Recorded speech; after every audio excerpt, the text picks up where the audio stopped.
Em nome do Pai, do Filho e do Espírito Santo. Amém. Reflexão do dia. Hoje, dia 13 de novembro de 2023, 32ª semana do Tempo Comum, segunda-feira.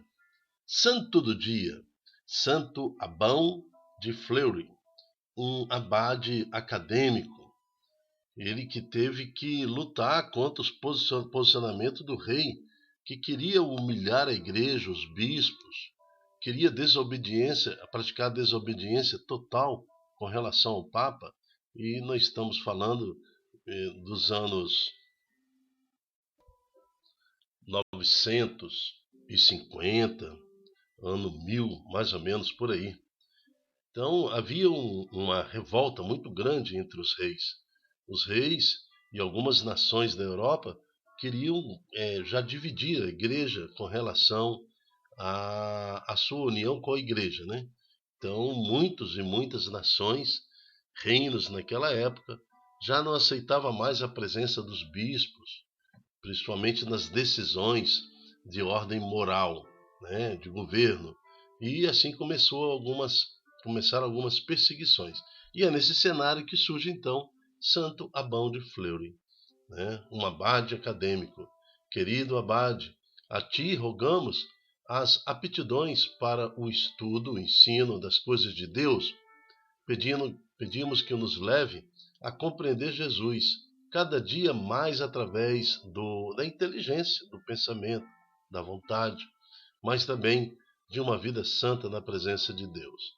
Santo Abão de Fleury, rogai por nós. Primeira leitura está em Sabedoria, capítulo 1, de 1 a 7. Início do livro da Sabedoria. Amai a justiça, vós que governais a terra.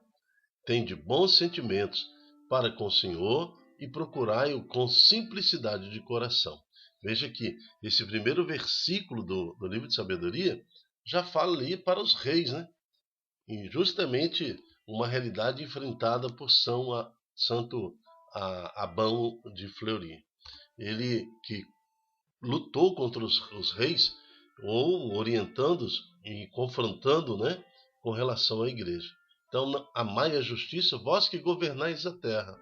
Tende bons sentimentos para com o Senhor e procurai-o com simplicidade de coração. Tanto os governantes dessa terra, como homens e mulheres desta geração, tenham bons sentimentos para com o Senhor e procurai-o com simplicidade no coração. Ele se deixa encontrar pelos que não exigem provas, e se manifesta aos que nele confiam, pois os pensamentos perversos afastam de Deus. O seu poder posto à prova confunde os insensatos. Então, o dom da fé é um dom, é Deus que nos dá a fé.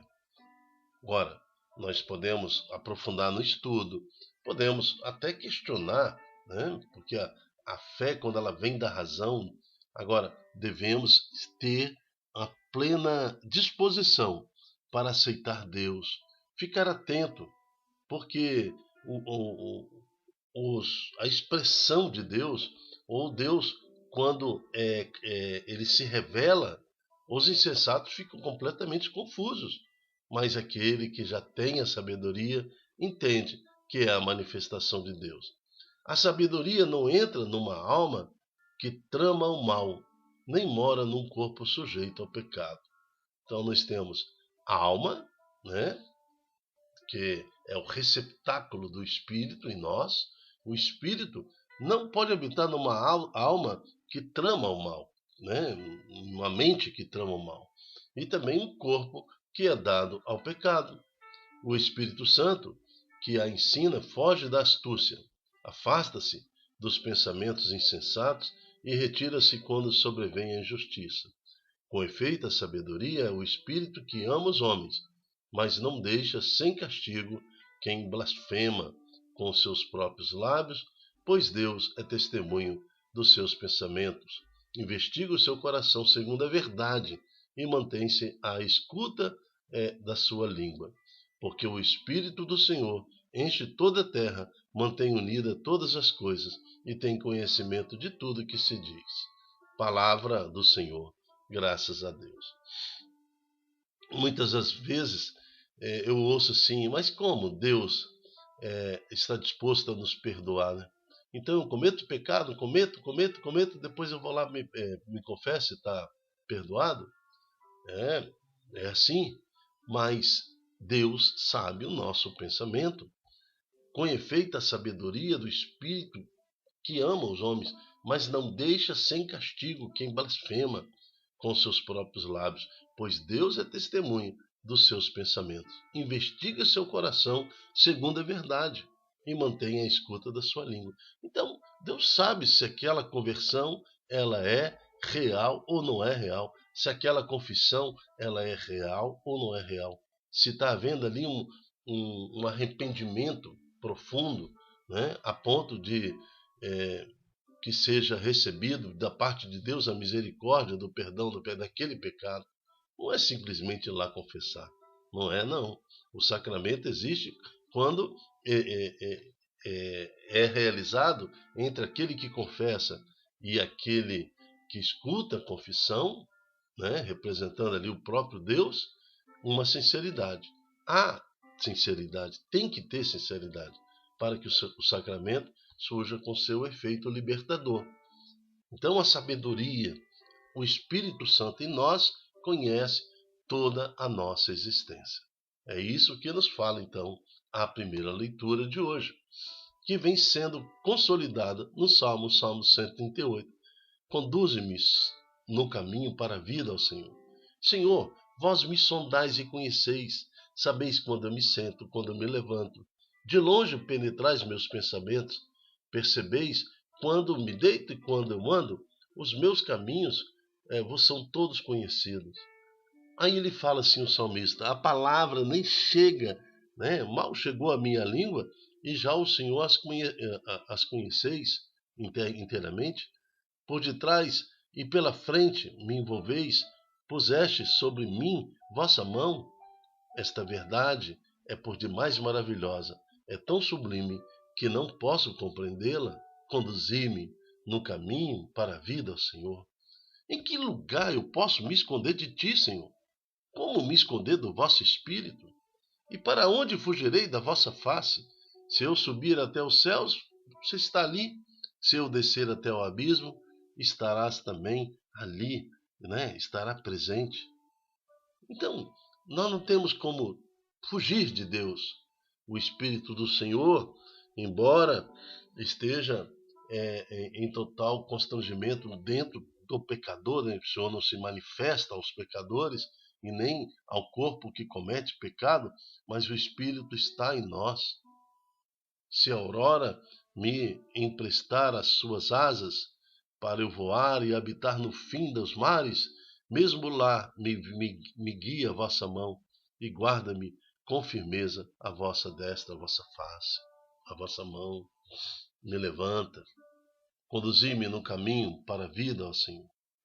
Então, esse salmo, ele consolida a primeira leitura e ele também nos mostra um pouco como que Deus forjou a personalidade de Santo Ambão de Fleury, porque é um homem dedicado ao Espírito e pôde, na autoridade, sendo um abade, sendo um frade, sendo uma pessoa tão pequena, combater de frente com os reis, combater com os interesses, né, dos reis que inibiam a igreja, que queriam perseguir os bispos, mas ele, com coragem, toma posição em favor da igreja.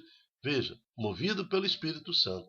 É assim então que nós queremos entrar no Evangelho de hoje, movido no Espírito Santo e também disposto a sermos cristãos anunciadores da Santa Palavra de Jesus. O Evangelho de hoje está em Lucas, capítulo 17, de 1 a 6. O Senhor esteja conosco, Ele está no meio de nós. Proclamação do Evangelho de Jesus Cristo segundo Lucas. Glória a vós, Senhor. Naquele tempo, Jesus disse a seus discípulos: é inevitável que aconteça escândalos, mas ai daquele que produz os escândalos.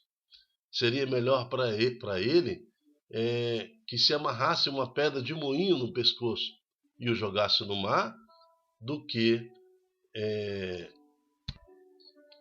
escandalizar um desses pequeninos.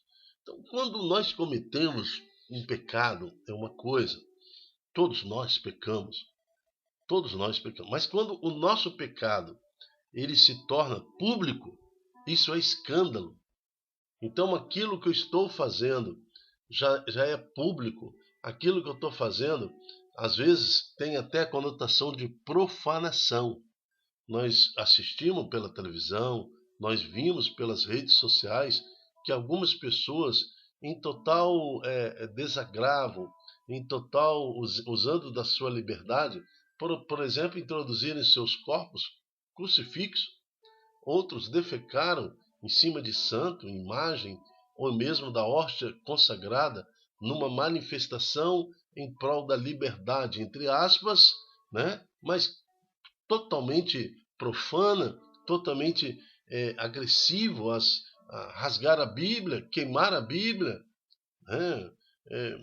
Usar os elementos santos como escória daquela manifestação, destruir o sacrário, destruir a imagem, destruir, invadir. Que é isso? Né? Então seria melhor para essas pessoas que lhe amarrasse o moinho no pescoço e jogasse no mar, do que escandalizar um desses pequeninos. Então nós também, que estamos à frente da família, como que eu vou escandalizar a minha família? Como? Né? Praticar aí um ato pecaminoso qualquer e colocando de forma tal que escandaliza os meus pequenos da nossa família? Então é complicado. Nós que estamos à frente da igreja, como pastores, como pessoas, coordenadores, a serviço, né, na pastoral, no serviço, no movimento da igreja, temos que zelar. Nós não podemos ser causa de escândalo. Padres, bispos, Papa não pode ser causa de escândalo. Seria melhor para eles ou para nós se fosse amarrado uma pedra de moinho no pescoço e nos fosse projetado por mar, do que escandalizar um desses pequeninos. Prestai atenção. Se o teu irmão pecar, repreenda-o. Se ele se converter, perdoa-lhe. Vai perdoar quantas vezes? 7? 70 vezes 7? Né? Perdoar sempre. Se ele pecar contra ti 7 vezes, um só dia, e 7 vezes vier te dizendo, estou arrependido, tu deves perdoá-lo. Perdoai assim como nós, né? Senhor, nos perdoai, assim como nós perdoamos aqueles que pecam contra nós. É assim que falamos na nossa oração. Tantas vezes for necessário, estou exercendo ali a minha missão, copiando, imitando Deus, como imagem e semelhança. Devo perdoar sempre ao meu irmão. Os apóstolos disseram ao Senhor: aumenta a nossa fé, porque viver desse jeito, Senhor, como é que eu vou perdoar sempre, toda hora? Eu preciso de muita fé.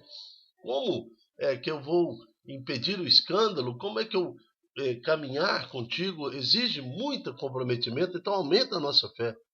O Senhor respondeu: se vós tivesse fé, mesmo com pequenina, como um grão de mostarda, podereis dizer a esta montanha: arranca-te daqui e planta-te no mar, e ela vos obedeceria. Então a resposta de Jesus, ela reflete que o dom é gratuito, Deus nos dá a fé. Agora, a intensidade dessa fé, a grandeza dessa fé, somos nós que a conquistamos.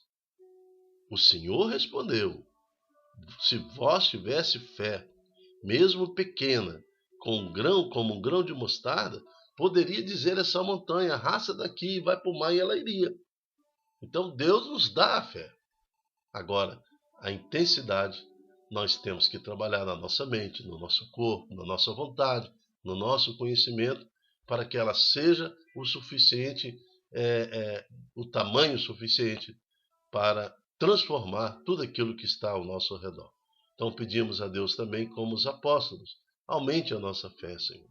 Dá a nós esta vontade de buscarmos compreender a vossa vontade em nós, para que a nossa família seja santa, para que possamos, Senhor, santificar o nosso lar, para que possamos guardar os vossos mandamentos e, ao contrário do escândalo, sermos causa de referência do Senhor, né? Sermos causa, referência de Jesus Cristo, no trabalho, na escola, na família, onde quer que nós estejamos. Amém. Eu me chamo Dilton Góes. O nosso projeto chama-se Ai de Mim Se Não Evangelizar. Seja você também um evangelizador. Multiplique em suas redes sociais esta palavra, esta oração, para que mais corações estejam sensíveis à presença do nosso Senhor Jesus Cristo. E até a próxima, se Deus quiser.